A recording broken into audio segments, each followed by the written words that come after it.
Call this meeting to order, meeting of Finance and Administration Committee from, for LAVTA, Livermore and Middle Valley Transit Authority. So Tuesday, March 26th. Can we stand for the Pledge of Allegiance?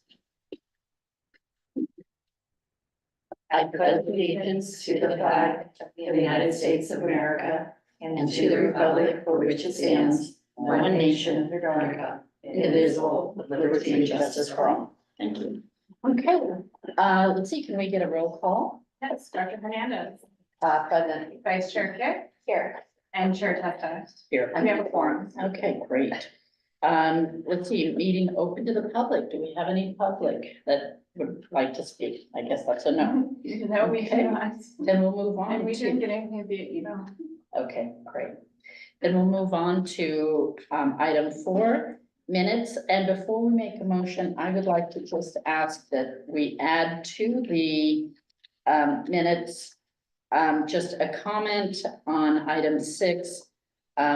While I voted in support, I did make very clear that I had concerns and that's not reflected. So I'd like to have the minutes reflect that Testa expressed concerns given the length of the current contract with, or the contract with Mays and Associates.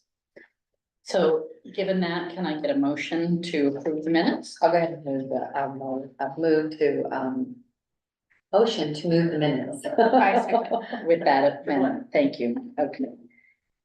So all in favor? Aye. And opposed, so motion carries. Okay, then we move on to treasurer's report. All right, good afternoon. So before you is the February 2024 Treasurer's Report. We're still doing really well in terms of our cash flow. And in terms of expenses, we're at 57% for the year. So we are still kind of under where we are mapped on the budget. And our revenues are at 54.2% because they are taking their time coming in. However, we have a healthy cash flow and reserve balance, so we're fine in terms of cash. Great. Any questions? Or comments? Okay, then, can I get a motion to approve? I'm gonna approve. A second. Okay, we have a motion and a second. All in favor? Right. Aye. No opposed, so motion carries. Thank you. Then we have item 6, approval of resolution for staff. Okay, so. I'm gonna turn this over to Jennifer Yeamans.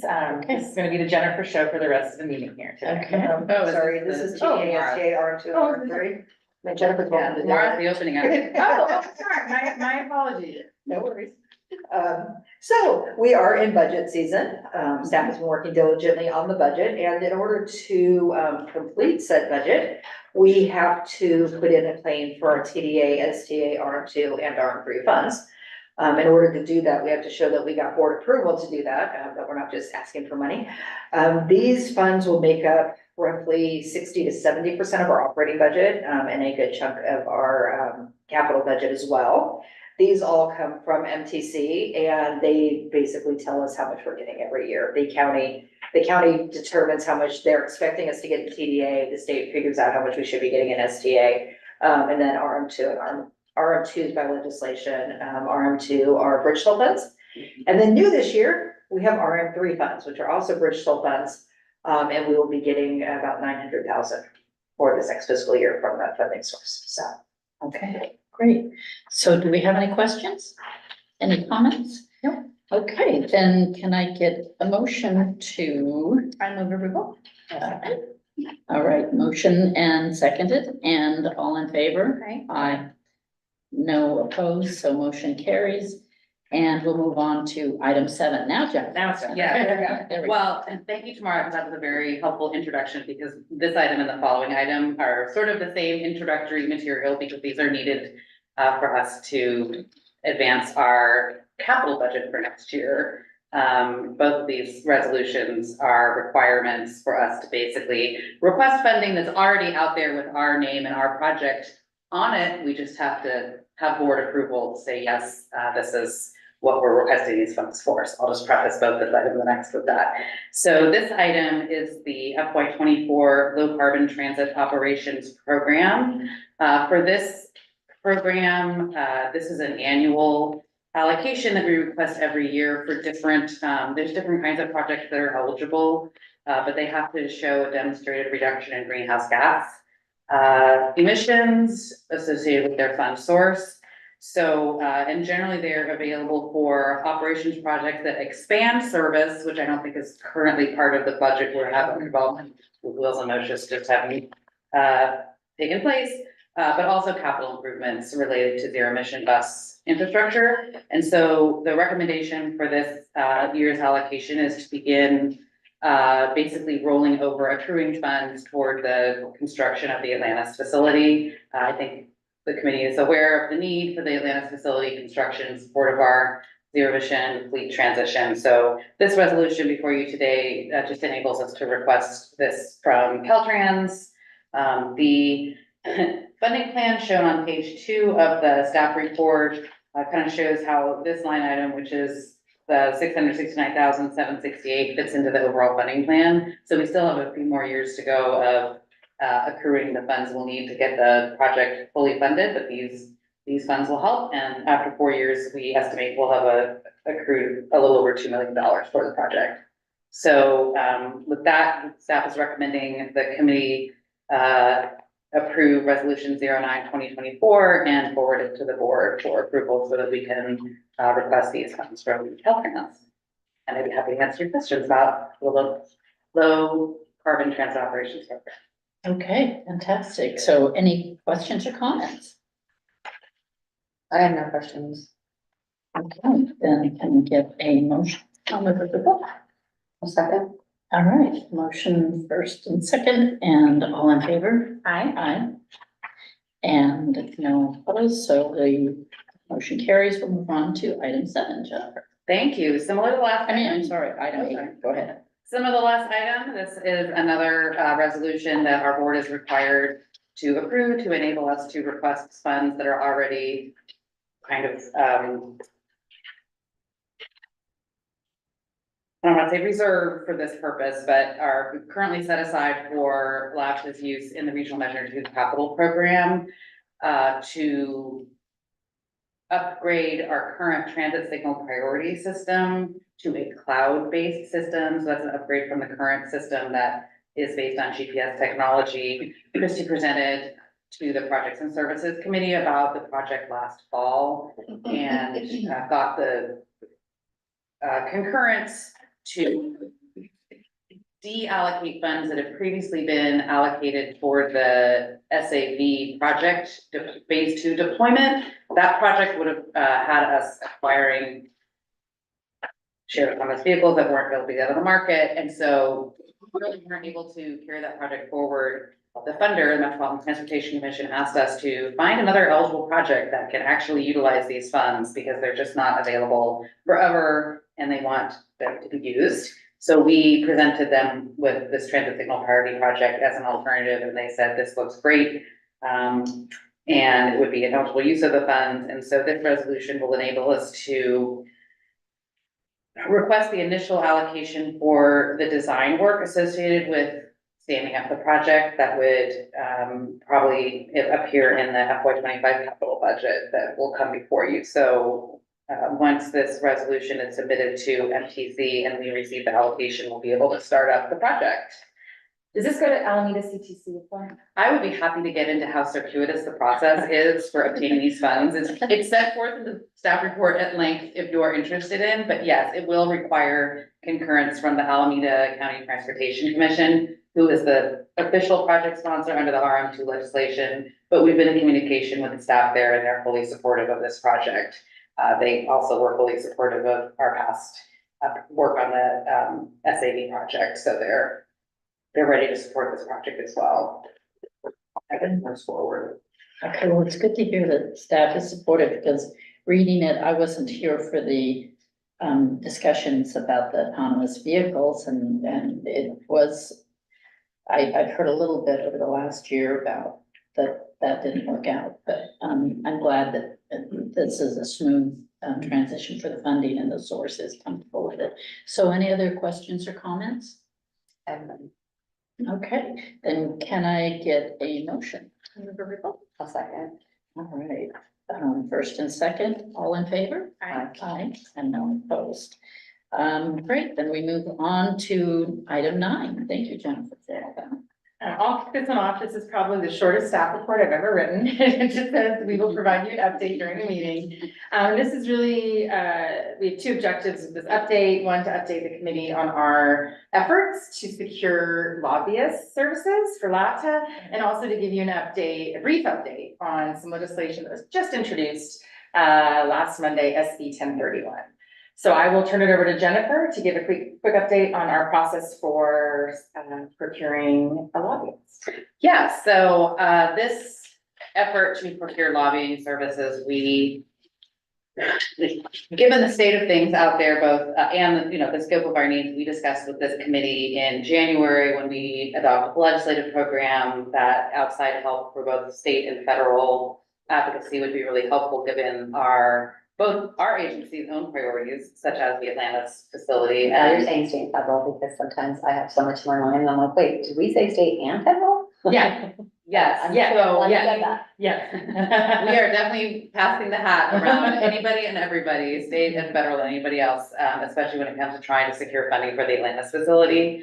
So, there's, for example, currently a funding opportunity open with Federal Transit Administration for their discretionary funds to support low, and zero emission vehicles and facilities that we plan to submit an application for. These are super competitive funds, so it would really help us if we had an advocate based in Washington to help shepherd that request around.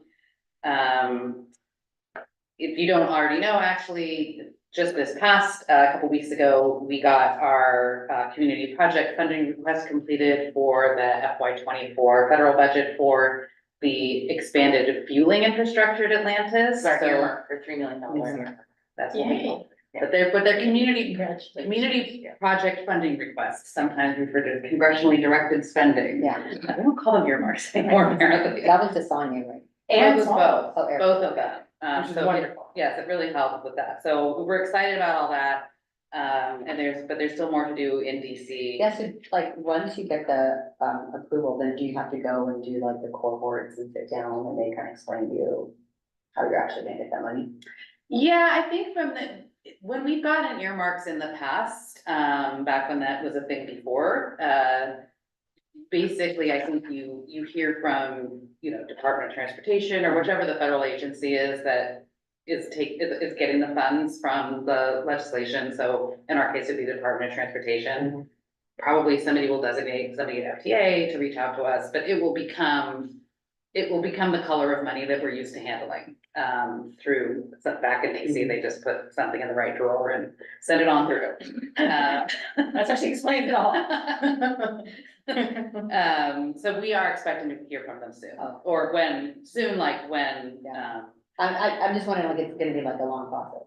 I don't think so. The expectation is that the funds will be obligated within 12 months. That's Oh, wow. very Yeah. important because they never want, our members of Congress and nobody else ever wants to go back and say, here's all this funds from last year's budget and here's a bunch that's still not obligated. So we tell them, we're ready to obligate the funding. We would need to get it through the metropolitan planning process. That takes about 6 months, but otherwise we're set and ready to go. So we'll do it. We'll take care of it. Getting back to, so that's on the federal side, and then of course, as you know, on the state side, and tangential to all the legislation that Christie is mentioning, there's much work ahead between now and summertime, when bills will be finalized. And so getting back to just the solicitation process for the lobbyist services. So we because time was being of the essence, kind of went with a streamlined process where we reached out directly to folks that we kind of understood were experienced with the agencies and matters that were of interest to us, but not currently representing other people whose requests may be clearly in like direct conflict with ours, and sort of had had a list of people reached out to, but it was not a behind the screen process either. We posted the opportunity to our website so that anybody would have the opportunity to find it and respond to it. So, and then we, in the interest of being flexible and budget conscious, made it optional whereby firms could propose to provide either state advocacy services or federal, or perhaps both. So different firms might have different lobbyists positioned in one location or another. So kind of giving ourselves the maximum flexibility to evaluate whether the proposers could best meet the positioning and the relationships we're looking for, but also being mindful of how could we potentially save money in the process if we can leverage a single firm that could do both. So those responses are currently under evaluation, and I'm sure we'll have more information to share hopefully soon, once that process is completed. Do you feel like there are sufficient responses? Do you mean in terms of quantity, quality, or both? So I would say we did not get a large number of responses, but we weren't necessarily looking for a large number of responses. We were looking for somebody with the right qualifications who meets our budget requirements. And so to that end, I think certainly pathways forward. Can you share also what you shared with me about our, since I know we're watching the time, but the likelihood of our success at a low-no grant this year? Oh, I just well, think that's important as we are weighing the value of a federal lobbyist, knowing that the federal lobbyist really right now, we need help with advocating for our upcoming grant application. yes, and so and I want you to know, we do have CTE, our zero emission bus consultant, working on our, we call it the low-no application, but it's that we've talked about that either with this committee previously, I forget when, or if it was the other committee, but to request additional funds to take our next planned bus purchase, which would be for 12 replacement buses, is currently budgeted for 4 fuel cell and 8 hybrids, to request discretionary funds to make all 12 fuel cell. So these would be buses we would be purchasing in the next 12 months or so. So that's what we asked for, is that incremental extra money to buy these more expensive buses. We would also be asking for support for facilities. However, it's not, the funding gap for the Atlantis project is probably more than we can realistically request from Lono. And so it helps us to have somebody kind of handhold that with Federal Transit Administration or even higher level officials at DOT, because those awards ultimately get decided, it's our understanding, by the secretary. So there are a lot of qualified applications that end up close to the finish line, but only a select few get past it. So we'd be looking for folks to kind of advise us more so than our technical consultant probably can on that process, if that makes sense. All right, so thank you for the state and federal update. Our intent with onboarding lobbyist services is to have a more formalized report to this committee once a month or once a quarter on the various bills that have been introduced. So we're marching towards that. But in the meantime, there has been a bill introduced. It's Senate Bill 1031. So you may recall I think it was January or maybe February, Senator Wiener introduced SB 925 and Senator Wahab introduced SB 926. 925 was a spot bill intended as a placeholder, if I'm using the words correctly, for a future regional measure that MTC would be sponsoring. So we have this fiscal cliff that particularly some of the large operators are facing. And MTC intends or desires to put a measure on the ballot in up to the 9-county region. Could be a sales tax, could be a parcel tax, could be a payroll tax. And the idea is to fund something to help transit operations. But they have a tough hill to climb given, we are heavily taxed out here and not everyone is very supportive of transit. So there's discussions happening about, what is the right approach for this measure? The Wahab bill, 926, required the consolidation of the 27 Bay Area transit agencies into one. So essentially, Senate Bill 1031 merges both of those two pieces of legislation. And it is, we are analyzing this legislation now. We signed a contract, I think 2 weeks ago, to secure an East Bay coalition lobbyist. So working hand in hand with County Connection, West Contra Costa, and Tri-Delta Transit, the four of us got together. And because SB 925 and 926 were going to move very fast, we needed a voice for us to represent our interests in Sacramento.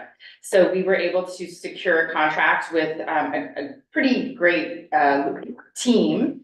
And it's well within my executive director's authority to spend. We got there was a deal or, price, we're sharing the price between the four operators. So we're working hand in hand with that firm to kind of coalesce all of our comments on this legislation, so then we can make a recommendation on support with amendments or oppose. But just in short, there is a lot more, I don't want to say just power, but MTC does have a lot more responsibility in this bill. There are a lot of accountability measures.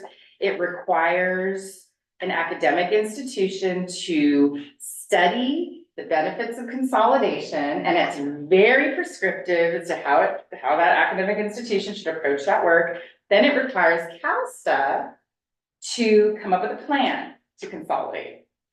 And so it also proposes that any new revenue generated from the measure is allocated based on ridership, which means, for a suburban area like us, where we are pretty big sales tax generators out here, but we don't carry the lion's share of the ridership in the Bay Area. So that's a concern. The return to source is a concern. And so I just wanted to flag this for you. I'll have a more thorough update in my executive director's report on Monday. And so MTP, the commission, they are sponsoring this bill, but the commissioners still have a lot of questions. The commissioners were pretty clear at their meeting in December that they did not like the word consolidation. And so their meeting is tomorrow. I am going to be watching the comments, but and I was gonna reach out to you, Melissa, to see if you might be able to facilitate a meeting with Supervisor Miley, because he is on the commission. So Supervisor Miley was going to, had already had a side conversation to be able to have MTC involved with kind of like with Valley Link and that direction. I did ask him about it recently, and he said that he's just been so busy the last several months, but now is wanting to move forward. But it sounds like you want to have LAVTA included as well too. I would just love to meet him. So my question is, does it, from what I'm hearing is, it doesn't really lay out where if this measure is approved, that they don't really have a layout of exactly where the funding will be going to. And I think that's the concern of many folks, whether they sit on FTC or they sit on other boards, is that show us exactly where that money is going to go, because It's a blank check, right? yeah, and that's what I think the concern of our, you have to have a formula. Your transportation expenditure plan. Yeah, so that is not in here. And what is also, I think, gives us a lot of heartburn is the 75% of this bill sticks whether or not a regional measure actually passes the voters. So MTC would get a lot more control over regional network management, and the advocates have done an amazing job of, I think, if I can be frank, convincing our elected that the system is broken, that we don't work well together, that we don't have a good regional transportation option. And I think we do, the system, we didn't become 27 agencies overnight. There are disparate travel patterns. We do our best to connect our hubs. It's not perfect, but when you don't have plentiful funding, you have to make choices about how you connect, how you schedule your service. So, anyway, we were watching closely. Taking the temperature of the other transit agencies, many seem very concerned with what's in here. So, we will be watching closely and this will go to Senate Transportation Committee April 23rd and Tax and Revenue April 24th. And that's, so I may be up in Sacramento that day, or So maybe then which lobbyist would be working on this? this would be our coalition lobbyist, the one that we're sharing And then with. who did you hire? That is Politico. With the So are sub- are they in Sacramento? Yeah, they are. And the so we have a sub, I'm gonna mispronounce her name, the acronym is SYASL, Shaw Yoder, I can't recall the So ASL. it's April 20. April 23rd Third, is and- the, transportation, Transportation and the other one is is tax. 24th, yep. And Glazier is the, chair of tax and, so that should be interesting to see. So I will bring you back more information, as it develops. And I'm happy to take any questions. This is, may or may not have, you may or may not have any information, but, Evan, Councilmember Branning was at a housing thing the other day, and, they were talking about new housing measures at state level, and a lot of those depend on access to transit. With suburban areas like ours potentially losing funding and ridership, how is that going to affect our ability to provide affordable housing with decreased access to transit? Because a lot of the fast tracking depends on being close enough to a qualified transit line. So I think maybe an unintended consequence, of But I think this is like where Wiener and Wahab need to, where the agencies should reach out and say, listen, the bus is different, right? The bus system, at least in the Tri-Valley. AC Transit is completely different. AC Transit is, they're way bigger than we are. We're a smaller agency in the Tri-Valley. Our ridership consists of high school kids. Let's just be honest. And so I think that they need to be aware of that. They need to know that. And so it's important for, whether we write a letter explaining and working with the lobbyists to say, this is where LAVTA comes from. And this is our perspective on, SB 1031 and saying, this is what we need to be able to voice our opinions now. And you got to start doing it like pretty soon before it goes to the committees. Because they have to know that not everybody's created equal, meaning like AC Transit is so much bigger. You have Muni in San Francisco, you have us here in the Tri-Valley. So a lot of ridership in AC Transit is essential workers. right, yeah, and I think that if this measure passes and it's based on ridership and we lose service, right? I mean, Your question, I just wrote down your comment, I'm gonna bring that, I have a meeting tomorrow to talk about this, and that's a great perspective.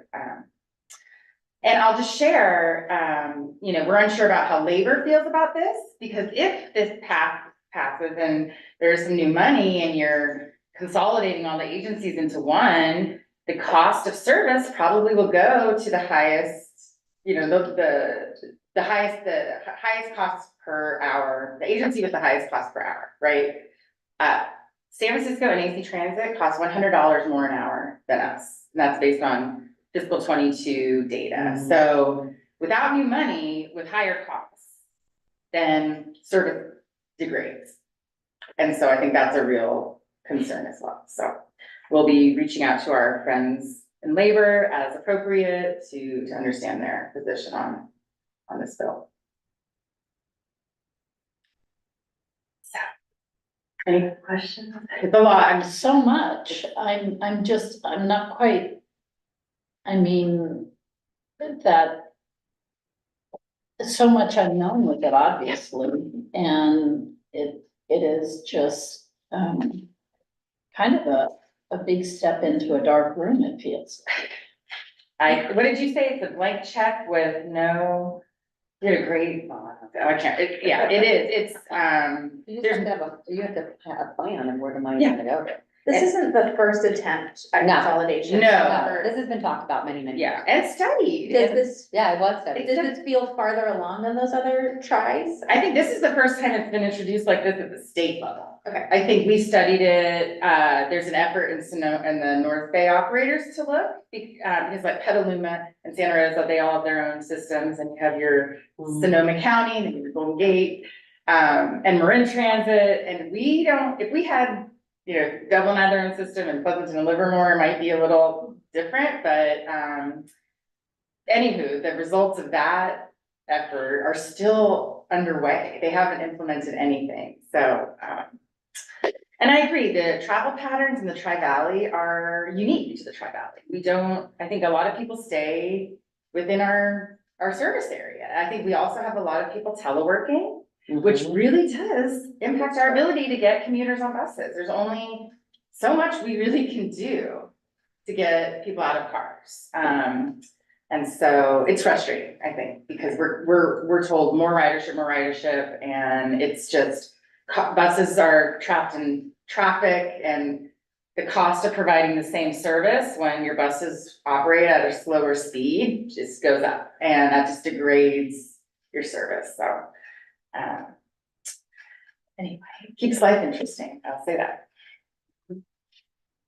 Our Tri-Valley buses go at a slower speed than San Francisco or. They probably travel faster than San Francisco, yeah, I think on average 11 or 12 miles an hour. But if you look historically at the last, 10 or 15 years of increasing congestion, the transit agencies have had to spend more money to maintain the same level of service. And that's why transit signal priority projects are helpful, where they keep buses moving, they can shorten the red light or extend the green light. Little seconds at every intersection actually do add up to meaning, they can be meaningful. Okay. All right, well, wow, fascinating. Okay, so, so we said that the, lobbyist that you're working with is called Politico? Politico and with the sub-consultant, and they are the East Bay Coalition, lobbyist team. Okay, and can I just, I'm curious what the contract amount was? It is $2,500 a month for LAVTA for 1 year, so it's a $30,000. And we set it up for 1 year just to evaluate whether we had whether it was helpful to us, whether there was that return on investment. Okay, and that's just LAFCO's, LAFCO's part, not the, okay, because Pleasanton, we have a lobbyist and ours is 30,000 a year. Okay. And we have a lot of work that we're doing. And so that seems a little high for a small agency is, I guess, what I'm saying. Okay. Is Pleasanton separate from the Tri-Valley? We have two different ones. We have our own for 30,000. Oh. We do a lot of our own that is separate from, but then we also pay, in addition to that, you're right, another Yeah, the 30,000 5 for the Tri-Valley. And then Coalition. we get services for grant writing. Your town. Yeah, so we hired Panther for grant writing. Mhm. Wait, you did what? We put in our Panther for, grant writing, so we hired them for grant writing. Right, okay, so also from Townsend? Mhm. Yeah, we do a lot of, not just grant writing, but a lot of other legislative work, also a lot of legislative letters. And I know that there are a lot of, in the Tri-Valley contract, a lot of letters that come out of the Tri-Valley group, but we do Pleasanton also separately. Is that contract, if I may, is that state and federal? The 30,000 a year? Yes, it is. Okay, so I'll just say the prices that we are reviewing for this solicitation are higher than that. That sounds like a great deal that Well, you know what, and in fairness, I guess I was told, and so that's good feedback for me to hear also, because I haven't felt like it was a great deal, but, that, because we have this other thing that we're a part of, so we're paying 30,000 there, and then we're paying, I was told, well, we're getting a deal for our Pleasanton loan, so that could be, so we pay Townsend 60,000 a year total Okay. with our Tri-Valley Coalition. 75. How much? I thought it was 75. 75? Yeah. For Pleasanton alone, you're saying, or from Oh, Livermore? no, with all of us together, we all, I don't remember. I don't want to give you a number because I don't remember what it is. I thought we all gave 75 each. We all paid, okay, I think- I'll have to get updated numbers, but Okay. my understanding was that we were paying 30,000 to the coalition. And our share. Yeah, of the don't quote me coalition. on numbers. I'll double check, because I could be wrong, but, That's good information. well, it may be wrong information. I'm gonna get you the right We can information. find Well, this yeah, it's information out there. I mean, it's out there. I'm not worried about it. Jennifer. But I think for us, it's like we felt like, and every city has their own needs, right? And so we wanted to really focus on someone that's gonna do grant writing because of the fact that we know there's money out there. Right. And so we want to make sure we don't miss those opportunities. We do too, which is why we have the separate contract for Pleasanton, as you do, obviously, so. Okay, all right, well, any other questions? Are we good? All right, and that one is just an information item, so we'll just move on to item 10, which is future meeting schedule. Where is it? Yes, item 10, preview of upcoming committee agenda items. Okay, so the big item in April will be our operating and capital budget. I'll be bringing that to you. There will also be a contract for on-call creative design and media strategy services. And then in May, we will have our salary band and organizational review and our HR policy update. And our auditors will be here to speak with you to kick off the annual audit. And then in June, we will have our LAIF resolution that we have to do every 2 years. And then the conflict of interest code needs to be updated, which also can occur every 10 years, every 2 years if there's a change. And then in July, we probably won't have meetings because we usually take July committee meetings off so that we can take the August board meeting off. And so far in August, we have the minutes and treasurer's reports for you. That will probably be changing, but as of right now. Right, thank you. Then, item 11 is matters of, did anyone have any thoughts on that? Yeah, I just wanted to bring something forward with regards to, since we're the finance committee, is that, I kind of talked to, Christy about it already, is to look at mechanisms on if we needed to be able to help individuals in Dublin, Livermore, Pleasanton, on being able to get, bus passes. I know there's a lady in Livermore, Yeah, Livermore. and she buys them and she turns around and gives them out. And so East Bay Community Energy, previously East Bay Community Energy, now Ava Community Energy, they give out grants on a quarterly basis. So I wanted staff for us to look at some of those opportunities, you know, maybe we also get Supervisor Halbert involved. That's a different conversation with, you know, can you do like a one-time match? You know, can we look into Ava and different mechanisms so that just because I know that in the Human Services, Tri-Valley Human Services yeah. summary that we did a 1 year Needs assessment? needs Yes. assessment, 1 year, transportation was one of the issues that people are having, you know, and I know it's also transportation outside of the Tri-Valley. Because if they have to go to go get a social security card or something like that, then transportation is a need. But I figured that we could help in that aspect as much as we can with at least in the Tri-Valley.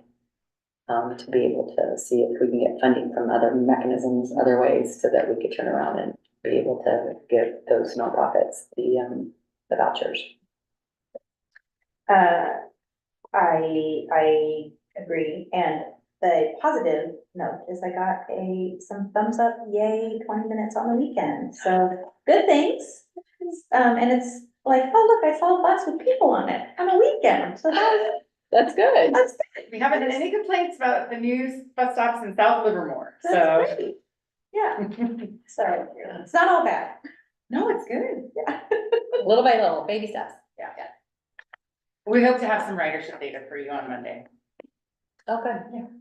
Okay, all right, then moving on to item 12, next meeting date scheduled for April 23rd. And if there's no further business, this meeting is adjourned and you are 1 minute past your hard stop. I did it before. What? That's, I know, You tricked me. no, I was